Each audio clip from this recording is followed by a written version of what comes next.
My own opinion is that niqab is highly undesirable. I think that we live in a society where people do show their faces, where huge amounts of our social interaction depend on people showing their faces. I think that it's very difficult to enforce a ban in public places like streets, but it should be certainly a desirable thing to discourage its wearing. To impose a ban, but in principle you'd like to see one because you think in Britain, it's unacceptable. In public buildings, in courts, in schools and places like this, absolutely, I think a ban would be very sensible. In streets and so on, I think it's difficult, but it should be societally discouraged. Freedom of religion is one of the basic pillars of liberal Western democratic countries. And that is why the question of the niqab or the burqa, which are those head covers that very conservative Muslim women wear that cover their faces completely, is such a difficult question, because societies also require us to see the other people's faces when we interact with them at the bank, the business, the school, the university, or whatever it is. So what to do? Well, there was a very famous debate that took place in Britain back in the day on this question with the one and only Douglas Murray. Let's take a look. Can I just begin with you, Fatima? Yes. 56% of British people don't really support the wearing of the full face veil in public. They don't want it. Well, I think it depends on where you take the poll, really, because, something that I've recently launched is a project called Secrets of a Muslim Woman, and it's all about letting people know why we do what we do, because I think a lot of it is to do with not really being familiar with it. You know, I mean, my message to the British public is that you've got nothing to fear. You know, this is a piece of cloth. They don't feel that, though, do they? Because elsewhere in this poll, a majority said they don't know how to relate to a woman wearing a full face veil. I think, the people who have actually interacted with women who wear the face veil, people who work with them. I mean, we're in East London today. In East London, the veil is practically, normal on the streets of East London. The veil is practically normal on the streets of East London. Did you hear that? What does that mean? People who've actually interacted and worked with women who wear the veil have absolutely no problem with it. Douglas I think Murray, it's the fear of the unknown. Douglas Murray, would you like to see the veil banned here? Well, I think like a majority of British people, I think that it should be banned in public places, particularly places like courtrooms, where it's absolutely imperative that a jury are able to see the faces of people who are accused. As for an overall ban, I think, look, my own opinion is that niqab is highly undesirable. I think that we live in a society where people do show their faces, where huge amounts of our social interaction depend on people showing their faces. I think that it's very difficult to enforce a ban in public places like streets, but it should be certainly a desirable thing to discourage its wearing. To impose a ban, but in principle you'd like to see one because you think in Britain it's unacceptable. In public buildings, in courts, in schools and places like this, absolutely, I think a ban would be very sensible. In streets and so on, I think it's difficult, but it should be societally discouraged. Fatima? No, a ban, I think it's a complete overreaction. Look, the niqab has been part of the British landscape for the last 20-odd years, okay? Muslim women have been going about their business. We've got a radio presenter here, we've got a scientist, we've got talented Muslim women who've got a lot to give to this society, who've been doing so and been very sensible about it. When we need to remove our face veils, we do it.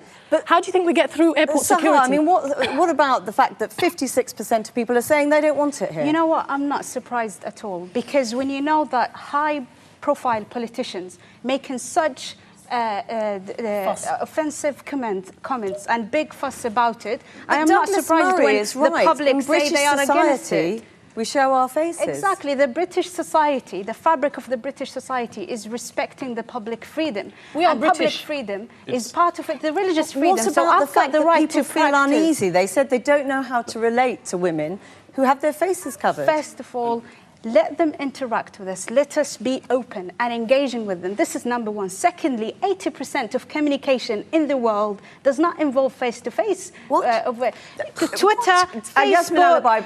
Facebook, phones doesn't involve face-to-face communications. The issue is the problemization here. It's not existent problem at all. I'm sorry. I worked in this area for 7 years, about 15 years ago, and this was not, as you said, a norm. This has been imported and exported for reasons which we haven't got time to go into. We live in a society, and we live in a country which is very, very complicated.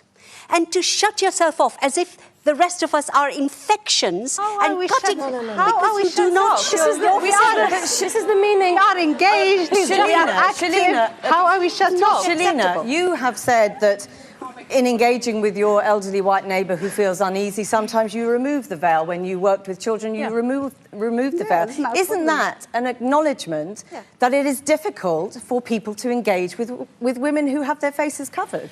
Yeah, I think it is. And I also honour what Douglas Murray has just said. He couldn't actually feel comfortable, and you know, I'm making a presumption here, but you couldn't say, let's do an outright ban. And that's great, because I understand you look at social cohesion. It's about looking at, let's isolate it. Whose discomfort are we going to favour? Because if I lift my veil, I'm then uncomfortable.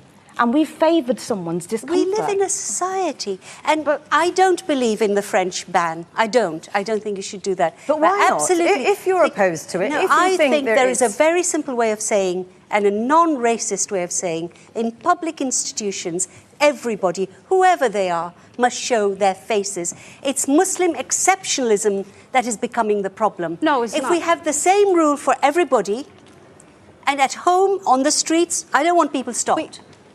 Imagine entering a courthouse, a school, a business, or anywhere else with a balaclava, which is what those bank robbers have over their faces, so you can't see them. What would that be like? How would you interact with a client that you have on a sensitive issue when he's dressed like that, where you can't see their facial expressions, you can't see anything? Okay? We accommodate religious expression in this country. You know, Jehovah's Witnesses who don't want blood transfusions, Sikh people who want to wear turbans. We make exceptions, you know, in certain situations. And so, look, you know, I really want to reach out to the public and say, you've got nothing to fear from us. But take We're up British. I was born in this country. I love this country. Take up Yasmin's point that this is about exceptionalism. Take up Yasmin Alibhai-Brown's point about this is about exceptionalism. We accommodate, don't we, in this country, and in my country, Britain, we accommodate religious expression. We do make exceptions for people, and there's nothing, and that's what I thought. And we cannot destroy the minorities and the religious belief in the name of equality. The majority feel uncomfortable, feel uneasy, and say they don't want it. I think then the onus is on us as well, isn't it? I mean, to actually reach out. And I'm hoping that this is just going one step towards that, to say to people, look, you know, we're human beings just like you. But if I may very quickly, religious freedom is an extremely important thing, and I think most people who would agree, I hope in this room, that Britain is the most tolerant place in the world to live, including as a Muslim. Yeah. But let's just add one thing to this, if I may. The issue of social interaction is very important, and not just to me, but obviously to a majority of the British people. Yeah. What I say tonight, what Yasmin says and other people say tonight, people see our faces, they know who said it. I'm sorry to say this, but nobody knows who you are. They can hear your name, they can't see you. If I say something stupid on television tonight, people know it's me saying it. If you do, with all due respect, you can disappear and no one knows. No, we're not disappearing. You What can does see this us say? here. Come the on. meaning of this thing is extremely important to address. The meaning of this thing is women are by nature dangerous to men and society. Therefore, they must be covered, they must be buried. That's the meaning of it. And that's what I cannot accept. I mean, Fatima, come back on exactly that point, because we have spoken to women who say that they cover their faces because they don't want to incite passions among men. I mean, that is essentially Yasmin's point. Well, look, essentially, I think, you know, that's Yasmin's opinion. No, it's not my opinion. Yes, that it is. It is your opinion. Ask the Taliban. Ask Taliban why they're imposing it. Yasmin, you know, I'm really sorry. Maybe you haven't really met women in Niqab. I would like to invite you out to my house. You know, you can see my face. We can sit together. We can have a laugh. Yes, but and then I think Douglas it will change your opinion. Come to your house and see your face, though, could he? I can assure you I'm not going He to be could meet aroused. my husband. You're welcome. You would be welcome to, you know, come to my house. Kamila My husband's Hassan, here. can I You ask, meet I mean, him. you used to wear the niqab and then changed your mind. Why? Two main reasons. One was theological. I made some attempt to actually study the whole notion of niqab in Islam, and I found that it's not actually mandatory. The hijab, the headscarf, is mandatory, but the niqab is not. It's part of Islamic society right from the beginning, but it's not mandatory. Just go and read a little bit of Ibn Kathir, for example. Yeah, I'm a scholar in training, actually, so I do know that. Sorry, let him And finish. secondly, we have a social function in society. We are here to interact with society. We have to have a social consciousness. We have to benefit society. We have to interact with society. something. I realised in those 3 years I was a nobody. Nobody wanted to talk to me because they couldn't talk to me. I could smile until the cows come home, but nobody could see me smiling. You see, that's a very good point, isn't it? Because you say you were a nobody, yes, and yet many people in our poll disagreed with this notion that it was empowering in any way. And I bet you there were many Muslims in that survey. Most Muslims don't care for this either. Agree with that. So to say British as if it was, non-Muslims, most of us daren't speak out. When I do, I get death threats. I've had emails just this week. I am from sorry. Niqab. He's calling me a prostitute. What is this freedom that we have? We can't even criticize what is not acceptable. Fia, I'm right in saying you also used to wear the niqab, yes. and you again decided not to. Yes. Why was that? The reason for that was that, that was a personal choice. I had an incident where niqab was pulled off me, and it really frightened me, and I became very, very anxious. But I feel very strongly about some of the things that's been said here. One of the things that for example, Yasmin, you've said about freedom of speech and how people are threatening you. I think that's completely unacceptable Islamically. We can't be responsible for all the Muslims and for all the people around the world. Exactly. But I will say that just like you have the freedom of choice to express how you feel, we have the freedom of choice. I have a freedom of choice to not wear a niqab, and she has the freedom of choice to wear a niqab. Did you feel that you were forced out of wearing it, or did you come to a different view about it? Yeah, one of the things it was a very personal choice for me. It meant a lot to me to wear the niqab. This is not shopping in Primark. This has a meaning, and it's the meaning I'm arguing about. And actually, but that's your perception. Let me explain to you the meaning. That's a suggestion of your argument that these women don't know what their own choice is. That's your perception. They absolutely do know, which is why I'm objecting to it. Jasmine, but that's your perception. You think that this is how you. My perception. Very specific, if you would. You were a psychotherapist. Yes, I'm a psychotherapist. But you deal with women who are forced into wearing the niqab. Another thing I would mention to regarding communication, in the 9 years of counselling with Sakina Muslim Counselling that I do, all of my clients, majority of them are all we do phone counselling. And a lot of good work is done. I don't see their face, they don't see my face. So it's not really about looking at someone and really connecting with that person, because we don't connect with the outer, we connect with the inner. So you think the loneliness that you talked about seeing in these women comes from where? And not a single person, not a single woman has said to me, my husband has forced me to wear a niqab. What the issues they do have is regards to niqab, I am fearful to go out. I'm at home, I'm lonely, I'm depressed. I don't even want to go out because I feel like I'm not accepted. And the other thing I really want to express is that where is the humanity? At the end of the day, as a woman, as a person, as a human being, where's my right to be who I am? This is my identity. You have that right. You have that right, and you exercise it, and so are all of the other ladies in this room. But the question is whether or not, and I would ask this of I think of everyone in the room who's covered, do you think that by covering your face from everyone else in society, you are exacerbating difference or making it less bad? Mariam, would any of you at least recognise that you are exacerbating a difference? Is this divisive? Well, first and foremost, I think we need to look at human rights, okay? In 1998, there was the Human Rights Convention, okay? Under Article 9, it specifically says we all have the freedom of expression, we have the freedom of belief, we have the freedom of so many things that, like in this country, I thought great... Mariam, on Douglas Murray's point, that this is... do you understand that many people feel this is divisive? It is a curtain between you and the rest of society. To be quite frank, I think people are free to feel how they want. I don't care how you feel. It's really... No. Wait. Really and truly, it's about my human rights. My human right, I am allowed to cover. You don't have to just agree. Very briefly on the point that many people in the survey said that they feel unease, they feel uncomfortable, they feel anxious. To be quite frank, I feel like that towards emos, but that's all right. Can I just point out, there is something fundamentally ludicrous about somebody dressed as you are talking the language of modern human rights. Absolutely. Fundamentally ludicrous. That's in your mind. That's in your mind, Douglas. Kola Hassan. This lady is constantly talking about rights. As a Muslim, you should know that responsibility is there as well. You have a responsibility to society around you. Exactly.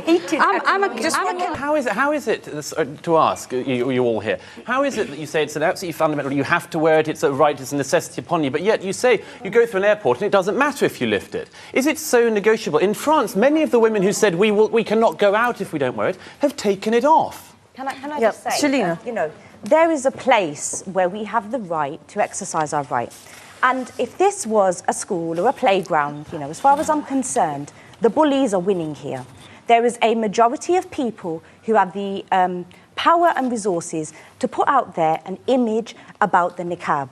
I teach in schools, and I said to a young bunch of children, I said to them, if somebody came into your school, a boy, and he had nail varnish on, and he had high heels on, you know, and you seen him getting bullied, would you defend his right to be the way he was? Or would you ask him to change the way that he's dressed? Now, this is what I'm saying is, I said that I respected the fact that in context, you said in a courtroom, in the classroom, or in public settings where there are people who have got mixed opinions, that we should have policies and procedures that control these things. But being in Britain, I'm proud to be British. Just very briefly, can I ask you, Sahar, many of the women who came forward to talk to us today are very young. And actually, one of the questions that I think a lot of people ask is, you know, we've looked at Afghanistan and we've heard stories of women who have burnt the face veil and are terrified of the prospect of having to wear it again. Yeah. And they just don't understand how young women in Britain want to wear it here.